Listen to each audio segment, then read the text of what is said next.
مکۃ المکرمہ کی وادی، جہاں ہر پتھر، ہر ریت کا ذرہ اللہ کے ذکر سے دھڑکتا ہے۔ اسی وادی میں ایک دن آسمان نے دیکھا کہ اللہ کے گھر کی دیواریں ٹوٹ رہی ہیں اور لوگوں کے دلوں میں ایک درد جاگ اٹھا ہے۔ وہ گھر جسے ابراہیم علیہ السلام نے آنسوؤں اور دعا سے کھڑا کیا تھا، آج کمزور تھا۔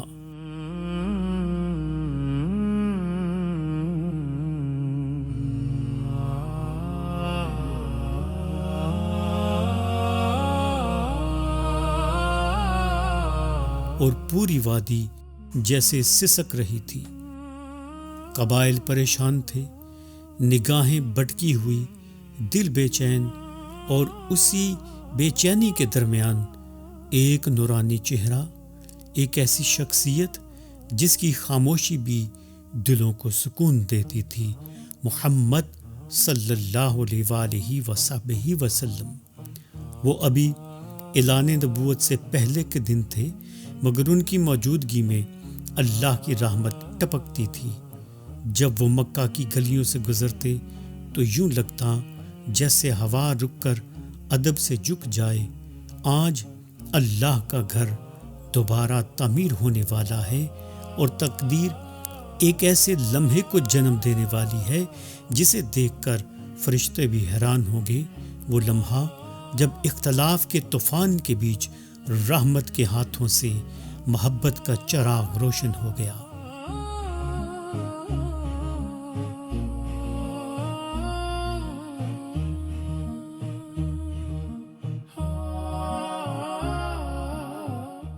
یہ تعمیر کعبہ کی وہ داستان ہے جو دلوں کو رلا دیتی ہے اور بتاتی ہے کہ امین صرف گھر ہی نہیں بناتے، دلوں کو بھی جوڑ دیتے ہیں۔ محمد النبی الرحمہ صلی اللہ علیہ وآلہ وصحبہ وسلم۔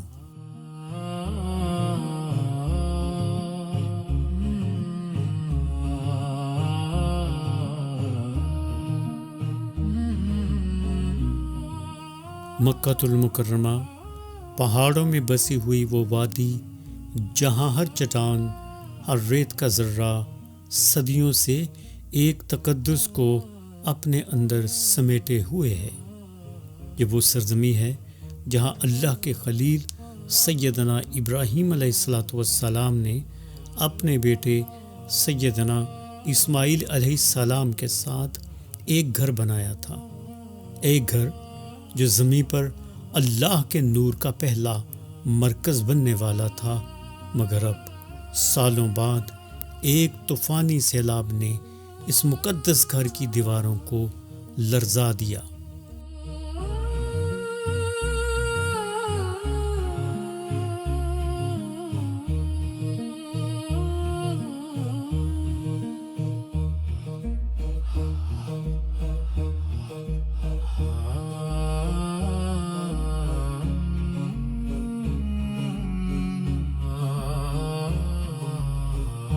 سیرت ابن ہشام بیان کرتی ہے کہ سیلاب کے بعد دیواریں کمزور پڑ گئیں۔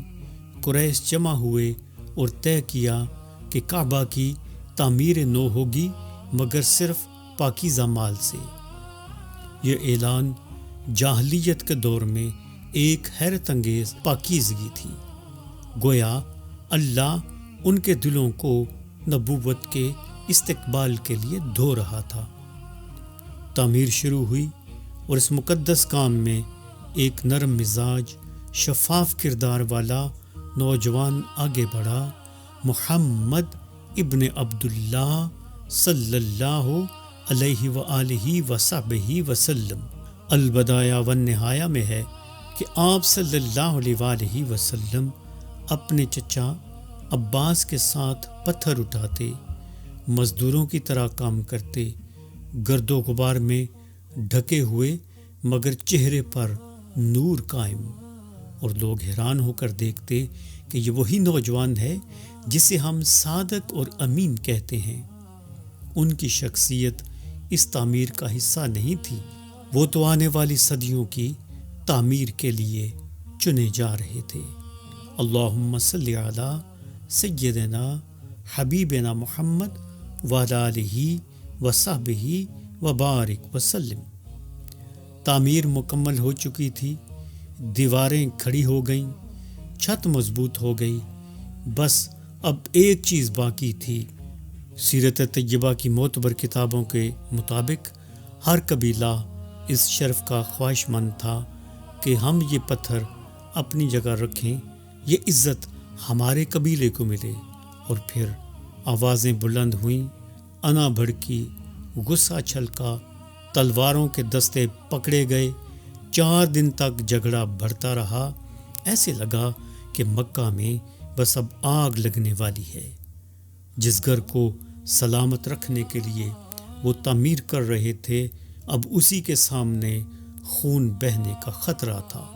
بالآخر بنو مخزوم کے سردار ابو امیہ نے کہا، کل صبح جو شخص سب سے پہلے حرم کے دروازے سے آئے گا، ہم اسے اپنا حکم مان لیں گے۔ سیرت کی کتابیں بیان کرتی ہیں کہ فضا میں سکون تھا، مکہ کی سانسیں رکی ہوئی معلوم ہوتی تھیں، قبائل کی نظریں دروازے پر تھیں، اور پھر قدموں کی نرم آہٹ سنائی دی۔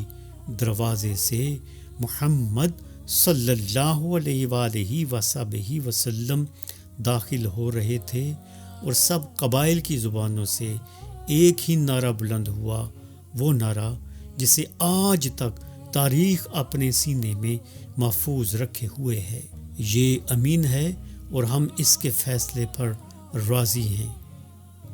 یہ اعلان صرف انسانوں کا نہیں تھا، یہ آسمان کا اعلان تھا کہ اللہ نے اپنے محبوب صلی اللہ علیہ وآلہ وصحبہ وسلم کے دل میں وہ روشنی رکھ دی ہے جس کے سامنے دلوں کی ضد پگھل جاتی ہے۔ رحمت عالم صلی اللہ علیہ وآلہ وسلم آگے بڑھے، چہرہ پرسکون، لہجہ نرم، دل حکمت سے لبریز۔ آپ صلی اللہ علیہ وآلہ وسلم نے ایک کپڑا منگوایا، حجر اسود کو اس کے درمیان میں رکھا اور فرمایا، ہر قبیلہ اس کپڑے کے ایک ایک کونے کو پکڑ لے۔ یہ منظر روح کو جھنجھوڑ دینے والا تھا۔ جس پتھر پر لڑائیاں ہو رہی تھیں، اب وہی پتھر سب کو جوڑنے کا ذریعہ بن گیا۔ سب قبائل جو کل تک ایک دوسرے کے مقابل کھڑے تھے، اب ایک کپڑا اٹھائے، ایک صف میں، ایک دل میں، ایک مقصد میں متحد ہو گئے۔ جب پتھر اپنی جگہ تک پہنچ گیا تو رسول اللہ صلی اللہ علیہ وآلہ وصحبہ وسلم آگے بڑھے اور اپنے مبارک ہاتھوں سے اسے جگہ پر رکھ دیا۔ اسی لمحے ایسے لگا کہ کعبہ کی دیواروں نے سکھ کا سانس لیا اور مکہ کے دل پر رحمت خداوندی برس پڑی۔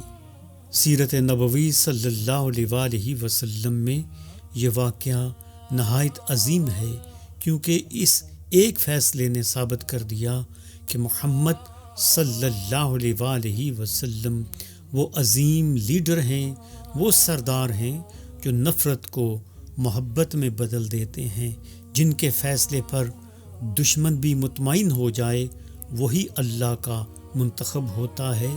یہ واقعہ نبوت کے ظہور قریب کی پہلی جھلک تھا۔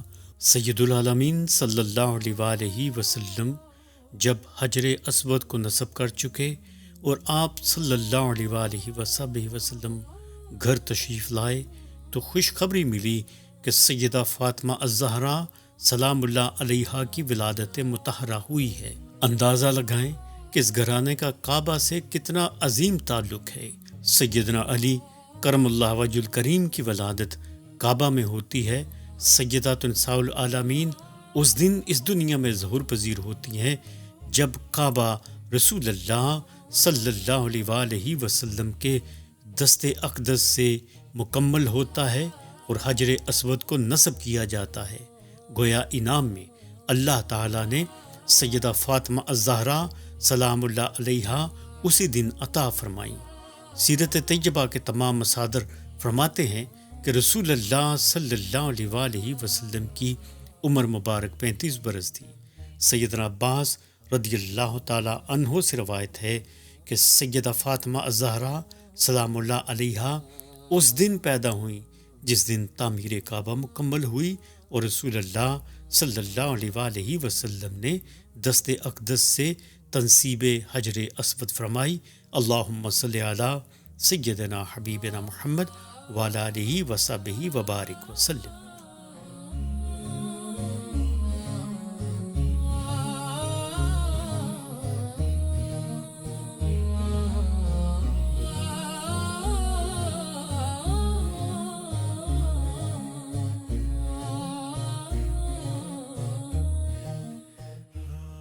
اور سیرت کی کتابیں بیان کرتی ہیں یہ وہ دن تھا جب اللہ نے اپنے حبیب صلی اللہ علیہ وآلہ وسلم کو قریش کے درمیان ممتاز کر دیا تاکہ جب وہی نازل ہو تو دل اس کے لیے پہلے ہی سے تیار ہو۔ یہ فیصلہ صرف مکہ کا فیصلہ نہیں تھا، یہ آنے والی صدیوں کی قیادت کا اعلان تھا۔ اور یوں حجر اسود اپنی اصل جگہ پر آ گیا، کعبہ مکمل ہو گیا اور مکہ کو ایک ایسا پیغام مل گیا جسے وقت کی گرد مٹا نہ سکی کہ یہ ہے محمد صلی اللہ علیہ وآلہ وصحبہ وسلم، محمد النبی الرحمہ، محمد جو بناتے ہیں توڑتے نہیں، محمد النبی الرحمہ جو جوڑتے ہیں بکھیرتے نہیں، محمد النبی الرحمہ جو امن لاتے ہیں اور دلوں کو اللہ کے گھر کی طرح صاف کر دیتے ہیں۔ یہ واقعہ نبوت کی صبح سے پہلے پوشیدہ نوید تھی کہ اب وہ آنے والے ہیں، ان کی نبوت کا عظیم و شان دور شروع ہونے والا ہے جو دنیا کو ظلمت سے نور کی طرف لے جائیں گے۔